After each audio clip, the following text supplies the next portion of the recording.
فرمایا کل فی کتاب ابراہیم انہ کان صدیقا نبیا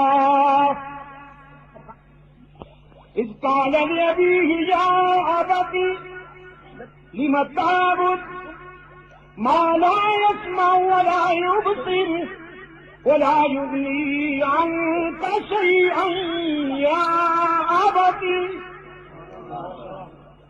وأنذر عشيرتك الأقربين. قرآن کا بیت دوسروں تک دعوت و تبلیغ کی آواز پہنچانے سے پہلے اپنے گھر کی اصلاح کرو. ابراہیم علیہ السلام کا پہلا مخاطب اپنا باپ. فرمایا یا ابتی لم تعبد ما لا يسمع ولا يبصر. اے باپ تم ان کے سامنے سر جھکاتے ہو, تم ان کے اوپر چادریں ڈالتے ہو, تم ان کے اوپر جھنڈیاں لہراتے ہو. ما لا يسمع جو سن بھی نہیں سکتے, ولا يبصر جو تمہاری بدحالی کو دیکھ بھی نہیں سکتے, ولا یغنی عنک شیئا اور کسی رنگ میں بھی تمہاری مشکل حل نہیں کر سکتے, تمہارے کام نہیں آ سکتے. تم کن کو پکڑ بیٹھے ہو جو اپنے اوپر بیٹھی ہوئی مکھی بھی نہیں اڑا سکتے, اور کسے چھوڑ بیٹھے ہو جس کے اقتدار اور اختیار کا عالم یہ ہے اذا اراد شیئا ان یقول له کن فیکون. جو کن کہتا ہے تو آسمان بلند ہو جاتا ہے, کن کہتا ہے تو زمین بچھ جاتی ہے, جس نے کن کہا تو ستارے چمکنے لگے, جس نے کن کہا تو گلشن مہکنے لگے, سبزے لہکنے لگے, انادل چہکنے لگے, دریاؤں کو بہاؤ مل گیا, شاخوں کو جھکاؤ مل گیا, طوفانوں کو خروش مل گیا, سمندروں کو جوش مل گیا, سرسر کو شکتیاں مل گئی, صبح کو لطافیں مل گئی, صبح کو اجالا مل گیا, چاندنی کو جھالا مل گیا, دنوں کو سویرا مل گیا, راتوں کو اندھیرا مل گیا. جس کے لفظ کن سے کائنات منور ہو گئی, اتنے طاقت والے کو چھوڑ کر اتنے کمزوروں کو پکڑ بیٹھے ہو. اف لکم ولما تعبدون. سب سے پہلا جہاد اپنے باپ کے خلاف کیا, بگڑے ہوئے باپ کو, شرک کرنے والے ہر جائی باپ کو یکجائی بنانے کے لیے اس کی توحید سنائی. باپ نے دھمکی دی تیری جان چلی جائے گی, تیری جان چلی جائے گی. آزاد کشمیر کے روشن ضمیروں, اس کو وفا کی راہ پہ چلنا اتنا آسان تو نہیں. ایک ہے میدے کا راستہ, ایک ہے ضمیر کا راستہ, ایک ہے دسترخوان کا راستہ, ایک ہے میدان کا راستہ. میدے کے راستے میں پلیٹیں ہیں, قورمے ہیں, سیرنی کی پلیٹیں ہیں, نذرانے ہیں, پھولوں کے ہار ہیں, اور ضمیر کے سفر میں پتھر ہیں, نوکیلے پتھر, الزامات ہیں, گالیاں ہیں, بدر ہے, احد ہے, تبوک ہے, عذاب ہے. کہا نا کسی نے کہ راہ وفا میں ہر سو کانٹے, دھوپ زیادہ سائے کم. راہ وفا میں ہر سو کانٹے, دھوپ زیادہ سائے کم.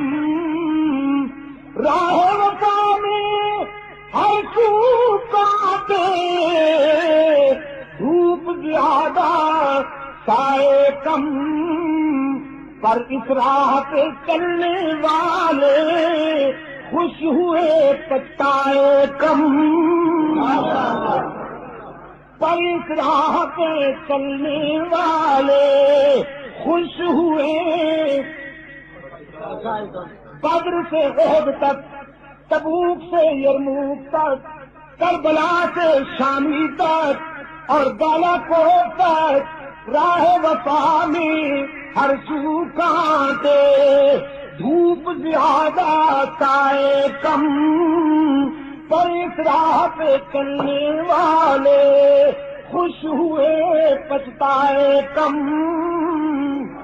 شعلے بھڑکائے گئے، خلیل کود گئے، سوچل گئی کاٹ ہوا، رب العالمین نے فرمایا ابراہیم وطن چھوڑ دیجیے، شام چلے جائیے۔ اب کیا الہ العالمین اکیلا جاؤں؟ فرمایا نہیں، بیوی کو ساتھ لے جا سکتے ہو۔ الہ العالمین کو یہ املاک، یہ برادری، یہ پراپرٹی، یہ خاندان، فرمایا سب کو چھوڑ دیجیے، ہم آپ کو نئی دنیا عطا کریں گے۔ پہلے باپ کو چھوڑا، پہلے باپ کو چھوڑا، پھر جان پہ چھوڑ گئے، پھر وطن کو چھوڑا۔ شام کو کہ ہماری کی بستی میں ابھی قدم ٹکنے نہیں پائے تھے کہ حق تعالیٰ نے فرمایا اب بیوی اور بچے کو ویرانے میں بٹھاؤ۔ بس ٹھیک ہے، معبود کا حکم ہے نا، معبود کا حکم ہے۔ اپنی بیوی کو بھی لے لیا، اپنے بچے کو بھی لے لیا، ویرانے میں۔ وہ ویرانہ جسے قرآن کریم وادی غیر ذی زرعین کہتا ہے، تا حد نظر سبزے کا نام و نشان ہی نہیں۔ بڑے پیارے انداز میں اس تاثر کو منظوم کیا۔ 3 افراد پہ مشتمل قافلہ جا رہا ہے۔ فرمایا خدا کا قافلہ جو مشتمل تھا 3 جانوں پر۔ کتنی جانیں؟ ابراہیم، ہاجرہ اور اسماعیل۔ خدا کا قافلہ جو مشتمل تھا 3 جانوں پر، معزز جن کو ہونا ہے زمینوں آسمانوں پر، چلا جاتا ہے اس تکتے ہوئے صحرا کے سینے پر، جہاں دیتا ہے انسان موت کو ترجیح جینے پر۔ اس ویرانے میں جا کر اپنی بیوی اور بچے کو بٹھا دیا، بیوی اور بچے کو اس ویرانے میں بٹھا کر رب العالمین کی طرف متوجہ ہوئے۔ ربنا انی اسکنت من ذریتی بواد غیر ذی زرع عند بیتک المحرم ربنا لیقیموا الصلاة فاجعل أفئدة من الناس تهوی إلیہم وارزقهم من الثمرات لعلهم يشكرون۔ اے ہمارے رب، دیکھ اپنی متاع قلب و جگر، اپنی متاع قلب و جگر اس ویرانے میں بٹھا رہا ہوں جہاں زندگی کے آثار بھی نظر نہیں آتے، لیکن تیرے حکم کی تعمیل میں، تاکہ تیرا ذکر اور تیرا نام اور بلند ہو جائے۔ اے اللہ، میں اسے اکیلا چھوڑ کے جا رہا ہوں، پر تو اسے اکیلا نہ رہنے دیجیے۔ رزق بھی تجھ سے مانگتا ہوں، ان کی حفاظت بھی تجھ سے مانگتا ہوں، انہیں رزق بھی عطا کر، اور قربان جاؤں خلیل کی دعا پر۔ فرماتے ہیں وارزقہم من الثمرات۔ جب مانگنا ہی ٹھہرا، جب مانگنا ہی ٹھہرا اور رب العالمین سے، تو پھر کام کی چیز کیوں نہ مانگی جائے؟ دال روٹی نہیں مانگی، اے اللہ انہیں فروٹ کھلا دے۔ کائنات حیران تھی، ابراہیم اپنے رب سے اپنے بچے کے لیے تازہ انگور مانگ رہا ہے، تازہ انار مانگ رہا ہے، تازہ سیب مانگ رہا ہے، اور کھڑا ہے اس دھرتی پر جس کے سینے میں اتنی گہرائیوں میں بھی پانی نہیں کہ شاید قیامت تک مشینیں نہ نکال سکیں. یہ کھڑا کہاں ہے اور مانگتا کیا ہے؟ فطرت مسکرائی. فطرت نے کہا تم یہ نہ سوچو کہ کھڑا کہاں ہے اور مانگتا کیا ہے، تم یہ سوچو کہ کھڑا کون ہے اور مانگتا کس سے ہے. اس نے مانا کہ نہ مانا. فروٹ آج دنیا بھر میں جو فروٹ پیدا ہوتا ہے وہ اس جگہ ملتا ہے مکہ میں، اور باقی نہیں ملتا، تازہ ملتا ہے، پیور فریش ملتا ہے. اور صرف فریش نہیں ملتا، آزاد کشمیر کے روشن ضمیروں. میرا تجربہ تو یہ ہے، ہمارے پاکستان سے بھی کچھ فروٹ وہاں جاتے ہیں، لبنان سے سیب جاتے ہیں، دوسرے ممالک سے وہاں پر فروٹ جاتے ہیں، لیکن یقین کیجئے کہ ان فروٹوں میں اتنی لذت یہاں نہیں ہوتی جتنی لذت وہاں ہوتی. ہم مینار میں بیٹھے تھے، کیلے ہمارے سامنے لائے گئے، اس کے اوپر اسٹیکر لگا ہوا تھا فرام پاکستان، پاکستانی کیلے. میرے دوستوں نے جب وہ کھائے، میں نے بھی کھائے، کہنے لگے صاحب یہ کیلے تو ہم وہاں پاکستان میں بھی کھاتے لیکن اتنی لذت اور اتنے میٹھے تو یہ نہیں ہوتے جتنے یہاں ہیں. یہ کس بات کے کیلے ہیں؟ یہ پاکستان کے کس کمرے سے آئے ہوئے ہیں؟ ہم نے تو وہاں اتنے لذیذ کیلے کبھی نہیں کھائے. میں نے کہا کیلے تو وہی پاکستان کے ہی ہیں، وہی ہیں جو ہم کھایا کرتے ہیں. لیکن بات یہ ہے کہ جب یہ فروٹ کی پیٹیاں مکہ کی حدود میں، مکہ کی بلدیاتی حدود میں داخل ہوتی ہیں تو پھر ان پھلوں میں ابراہیم کی دعا کی تاثیر شامل ہوتی جاتی ہے. اور جب وہ بچہ قرآن کہتا ہے صحیح کی منزل کو پہنچا، لڑکپن کی منزل کو پہنچا، تو اب حکم آیا اسے قربان کر کے بھی دکھائیے تاکہ ثابت ہو جائے کہ پیغمبر کو اولاد اتنی پیاری نہیں ہوتی جتنا اللہ کے حکم سے پیار ہوتا ہے پیغمبر سے. قرآن پاک نے فرمایا فلما بلغ معه السعي فلما بلغ معه السعي، جب بیٹا اپنے باپ کے ساتھ دوڑنے کی عمر کو پہنچایا. کچھ نہیں، کبھی انسان اکیلا چلتا ہے اور کبھی اس کے پہلو میں اس کا بیٹا دنیاوی نقطۂ نظر سے اس کا مادی سہارا بن کے چلتا ہے. فلما بلغ معه السعي، اسماعیل جب ابراہیم کے پہلو میں چلنے کے قابل ہوا، اب رب العالمین کا حکم آیا کہ اسے ہماری مرضی پر قربان کر کے دکھائیے. سیدنا ابراہیم نے اپنے بیٹے کو ساتھ لیا اور پہنچ گئے منزل عشق پر. اپنے بیٹے کو سامنے کھڑا کر کے فرمایا یا بنی انی ارا فی المنام انی اذبحک فانظر ماذا تری. اے لگتے جگر، خواب دیکھ کے آیا ہوں کہ خنجر میرا ہے، گلا تیرا ہے اور حکم رب العالمین کا.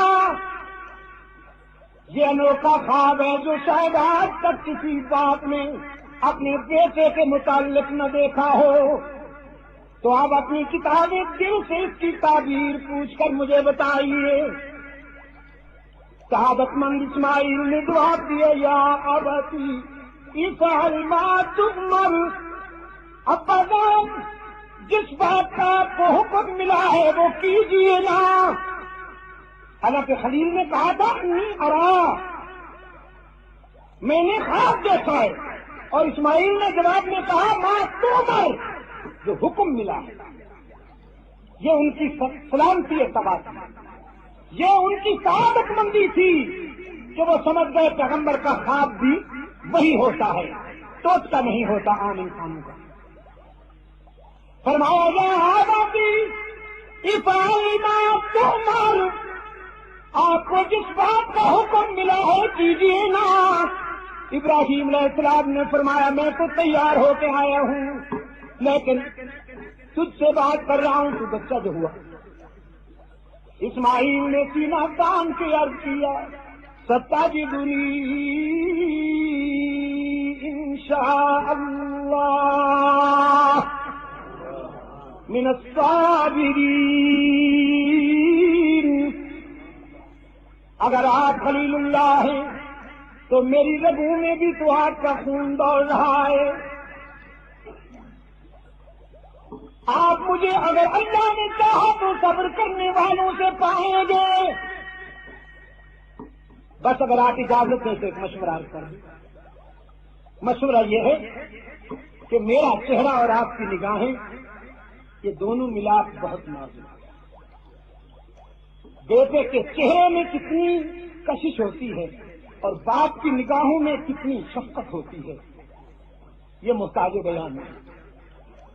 کہیں امتثال امر الہی میں یہ دونوں نازک رشتے رکاوٹ نہ بن جائیں۔ تو مشورہ یہ ہے کہ مجھے اونھا لٹا دیجیے زمین اور آپ اپنی آنکھوں پہ پٹی باندھ دیں، میری نظر میں بھی وہ سما جائے، آپ کی نگاہوں میں بھی وہ سما جائے۔ قرآن کہتا ہے فلما اسلما وتلہ للجبین، دونوں نے تیاری کر لی، دونوں نے تیاری کر لی۔ ابراہیم نے گلا کاٹنے کی اور اسماعیل نے گلا کٹوانے، دونوں نے تیاری کر لی اور اسماعیل کو اونھے منہ زمین پر لٹا دیا ابراہیم نے۔ رب العالمین نے فرمایا ہم نے حکم دیا روح الامین کو گلا بدل دیا جائے۔ اب گلا بدل دیا جائے، یہ گلا کٹنے کے لیے نہیں۔ ابراہیم نے خنجر چلایا تو ایک جانور کا گلا کٹ گیا، گرم گرم خون ابراہیم کے ہاتھوں پہ پڑا تو خوش ہوئے کہ میں اپنے مقصد میں پورا اترا ہوں، الحمدللہ میرے بچے کی قربانی اللہ نے قبول کر لی۔ قرآن کہتا ہے نادیناہ یا ابراہیم قد صدقت الرؤیا، ہم نے اس مرحلے پر ابراہیم کو پکارا کہ میرے خلیل ہم نے جو حکم دیا تو نے پورا کر دکھایا۔ اب اور زیادہ خوشی ہوئی کہ پہلے خون آیا تھا اب خون بھی آ گیا، پہلے خون آیا تھا اب اوپر سے خون بھی آ گیا۔ پتی کھولی ابراہیم نے تو منظر عجیب ہے، مینڈھا تڑپ رہا ہے، دمبا تڑپ رہا ہے اور اسماعیل سامنے کھڑا مسکرا رہا ہے۔ سوچا یہ کیا ہوا؟ رب العالمین نے فرمایا قد صدقت الرؤیا انا کذالک نجزی المحسنین، جو آپ کو کرنا چاہیے تھا وہ آپ نے کر دیا، لیکن غلط کرنے دوں یا نہ کرنے دوں یہ تم دونوں کے اختیار کی بات نہیں، میرے اختیار کی بات ہے۔ اسماعیل نے گلا جھکا دیا، آپ نے خنجر چلا دیا، اب یہ میرے اختیار کی بات ہے کہ میں نے اس گلے کو بچا لیا۔ اس نے نہیں کٹنا ابھی، اس کی صلب سے تو میرا محبوب آنے والا ہے۔ ہم نے آپ کی سارا قربانی کو قبول کر لیا، لے جاؤ اپنے بیٹے کو، نہ معلوم حاضرہ کے دل سے کیا گزر رہی ہوگی، ان کی تو تنہائی کا سہارا ہے اللہ کے بعد یہی بیٹا۔ میرے عزیز دوستو،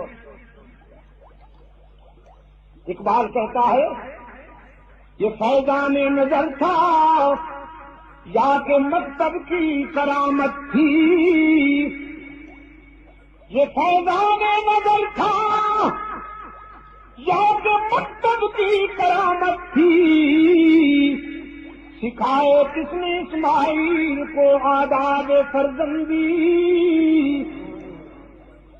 آج ہم نے اپنے بچوں کو مکتب تو بھیج دیا ہے، ہم نے اپنے بچوں کو کالج یونیورسٹی میں تو بھیج دیا، لیکن فیضان نظر سے وہ باہر فرمایا بس کل سی کتاب